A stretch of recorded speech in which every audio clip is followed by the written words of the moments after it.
Are you having difficulty sleeping at night?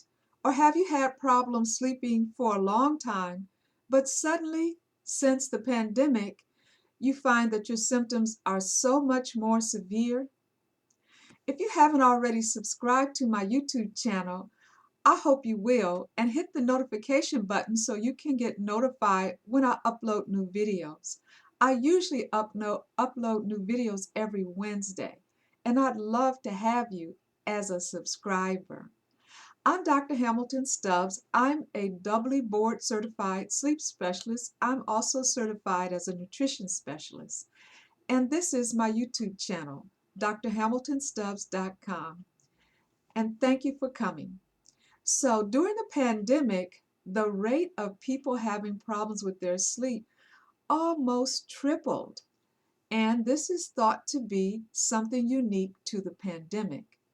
It's called coronasomnia. What? What is coronasomnia? When I first heard that, I thought, this is just another form of insomnia. But after I started reading information about what researchers are finding, how sleep has changed since the pandemic, there may be something unique to what is happening to our sleep schedule now and our quality of sleep. So sometimes we have these concerns about our sleep and we just want to know, is something going on with me? Is this normal? And are other people experiencing this? If you've had those questions, I want you to know that you're not alone. About 42% of people are having some problems with insomnia that started after the pandemic. So what is coronasomnia? It's a form of insomnia that is directly related to the pandemic. It's insomnia that is thought to be due to three major factors: stress, overconsumption of the media, and the pandemic. When we have problems with insomnia, it's common to have anxiety and depression and to be experiencing stress. But this is so much more, and the jump in people complaining of sleep disturbances is so much greater that a new term has come up to help us understand why this is happening.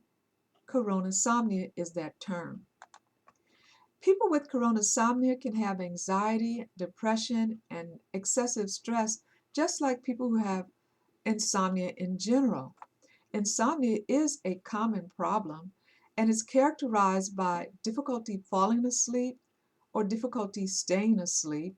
And then when you do wake up in the morning, there's usually some daytime symptoms like you just don't feel good, you don't feel refreshed, you're tired during the day.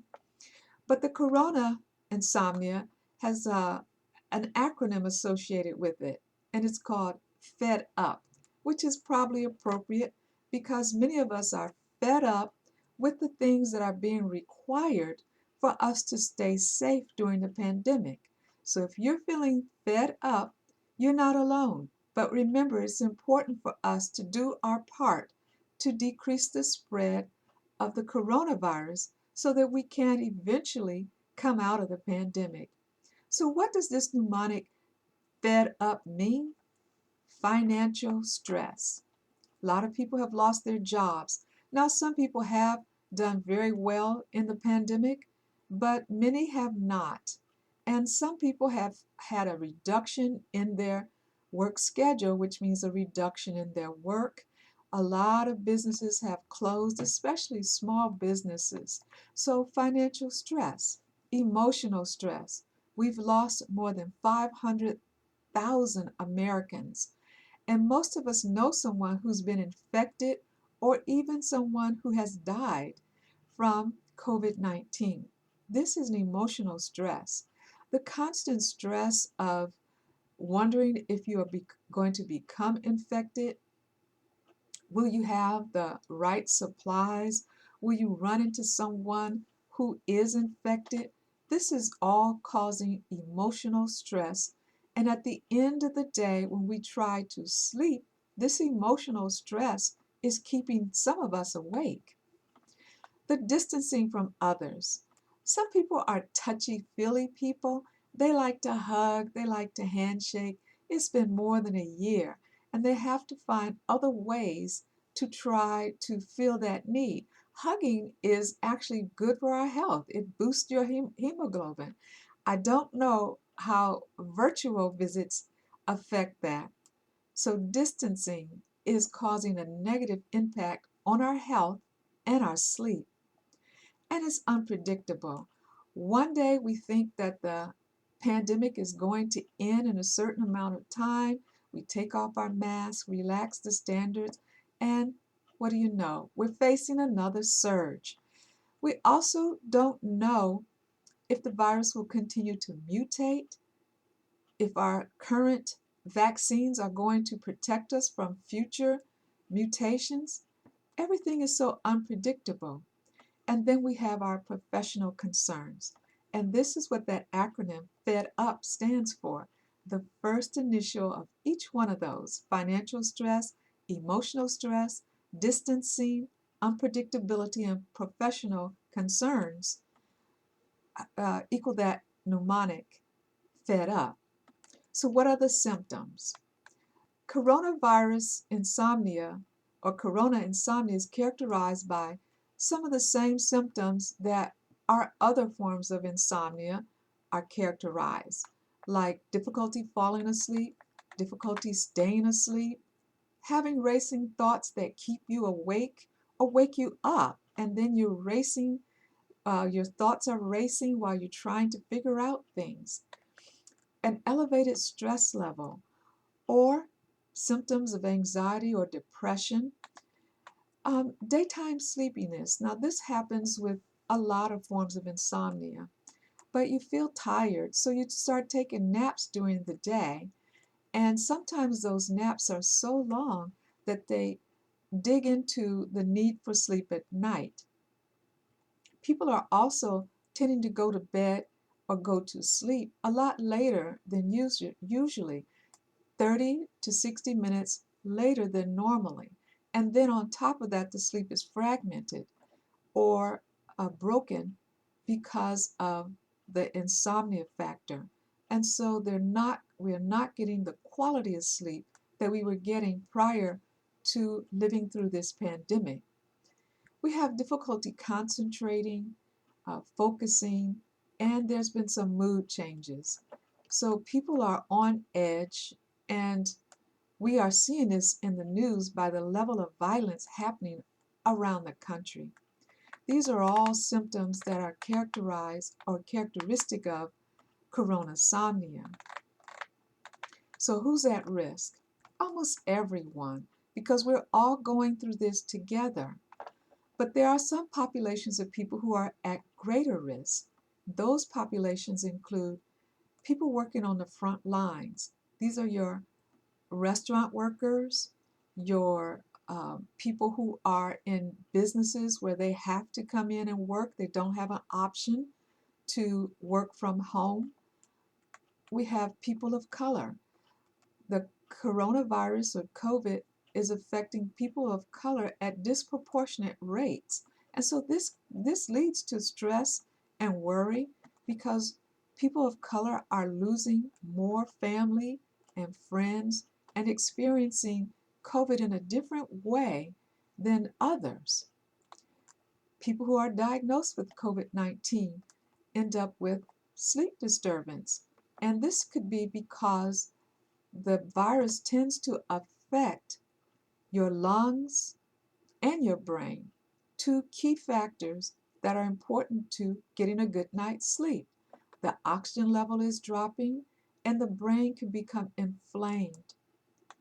Healthcare workers are also at great risk. We've lost a lot of healthcare workers.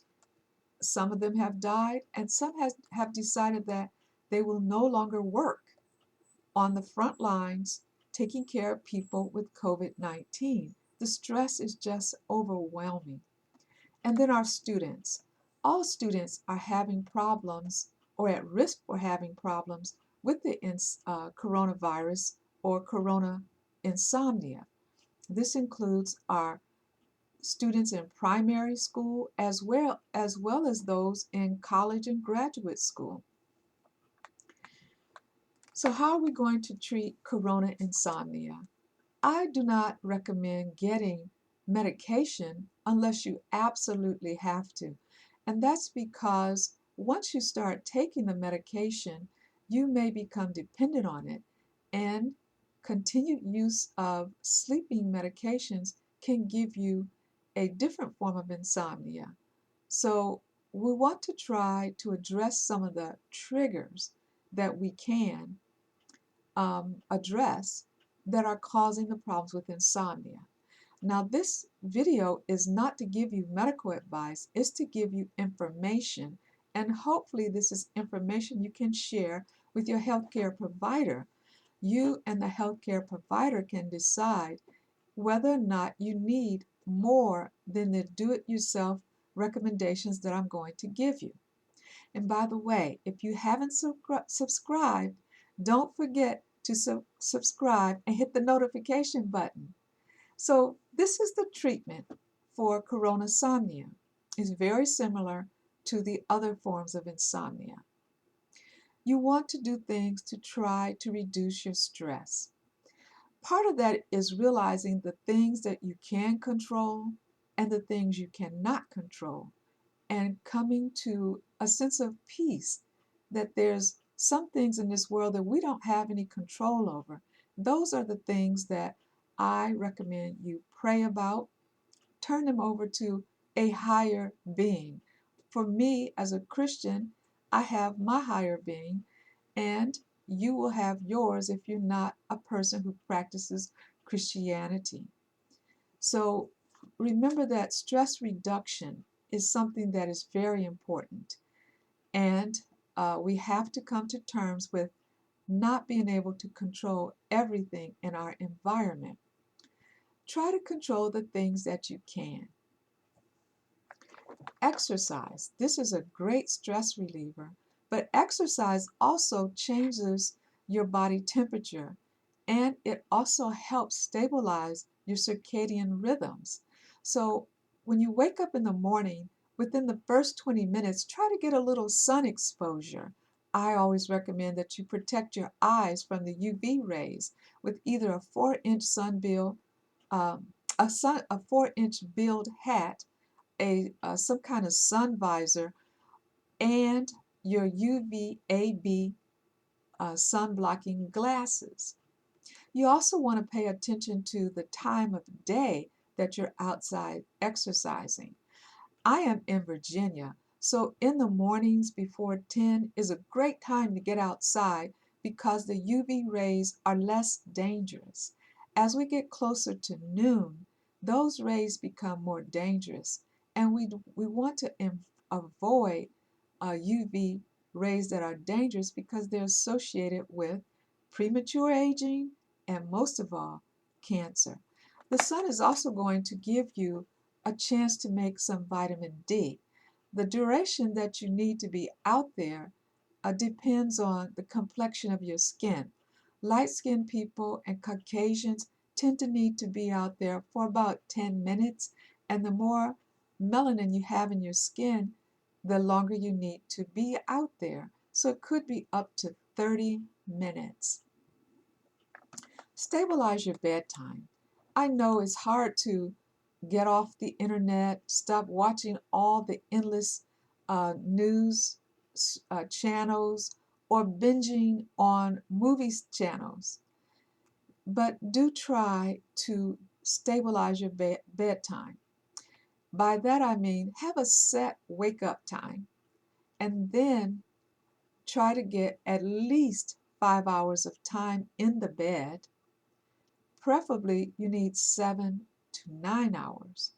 You'll find out where you are on that spectrum of 7 to 9 hours when you start going to bed and waking up spontaneously after you've done some things to relieve your stress and not focus so much on the pandemic. You have to have um, a way of refreshing yourself if you didn't get a good night's sleep, but you want to limit those naps to shorter naps. So if you didn't sleep at all during the night, the best thing to do is to take a short nap between 12 noon and 3 p.m. your time and limit that nap to 30 minutes or less. Don't drink or eat foods that are known to disturb your sleep. Now, this is a really tough one for people who use tobacco. Tobacco can cause you to have difficulty falling asleep and difficulty staying asleep because the nicotine has a dual effect. Yes, it does have a relaxing effect initially, but it also turns on the other nervous system that keeps you awake. And when your nicotine level starts to drop at night, sometimes you're waking up because you need to do something to boost the nicotine level. And for people who are heavy tobacco users, that could mean getting up in the middle of the night and having another tobacco product. Caffeine is also a big disturbance of sleep, a big disturber of sleep. People like to think they can drink caffeine and go straight to bed and it has no effect. But it does. Whether or not you are actually sleeping or not, caffeine has a very strong effect on your brainwave activities. So people who are drinking caffeine and going to bed may fall asleep, but when we look at the brainwave activity, there are little snatches of wakefulness sitting on top of your sleep waves. This is a very poor quality of sleep. It's actually the type of sleep that we see in people with chronic diseases, especially chronic inflammatory type diseases. So you want to try to cut back on your caffeine and, if possible, don't drink it 6 hours before you go to bed. Some people like to switch out their caffeine for green tea, but green tea also has caffeine in it. Yes, it can calm you down, but it's not to be taken at bedtime. It's the type of calming down that you want to use in like the middle of the day, 12 to 1, when you get the normal dip in energy, but you really can't stop what you're doing. You may want to have your green tea there. And if you can get a little nap, having the green tea and then taking a nap will make you wake up much more refreshed. Other things you want to avoid are foods that you're allergic to or foods that give you heartburn. Don't forget to pray. We underestimate the power of prayer. I am not here to tell you who to pray to or how to pray. You will need to contact your own center of faith. And if you don't have one, you might want to look into which one it seems to be more in line with what you believe. But prayer is very powerful for relieving our sense of stress. It is also considered a form of meditation in some circles. Now, if you don't want to pray, you can do mindfulness, deep breathing. These are other forms of meditation. So, in summary, the pandemic is causing an increase in insomnia, and this type of insomnia has been termed Coronasomnia, and that is because it either started during the pandemic or the symptoms became much worse during the pandemic. The triggers for Coronasomnia are overconsumption of the media. Turn off the news, turn off those videos, and just try to enjoy a nice sense of being and purpose without any man-made products. Try to reduce your stress, exercise, meditation, and prayer, and try to establish a daily routine. Even if you're not working, have a definite time of when you're going to wake up and get out of the bed. And if you start focusing on what you can do for others, let that be your routine if you are no longer working or your job allows you to. You will have a sense of fulfillment, and this may help you overcome some of the symptoms of coronasomnia. I hope you enjoyed this video. If I said something that you think has been helpful, please give me a thumbs up. And if you know someone who could use the information in this video, I hope you'll share it with them. Thanks for watching, and I'll see you next time.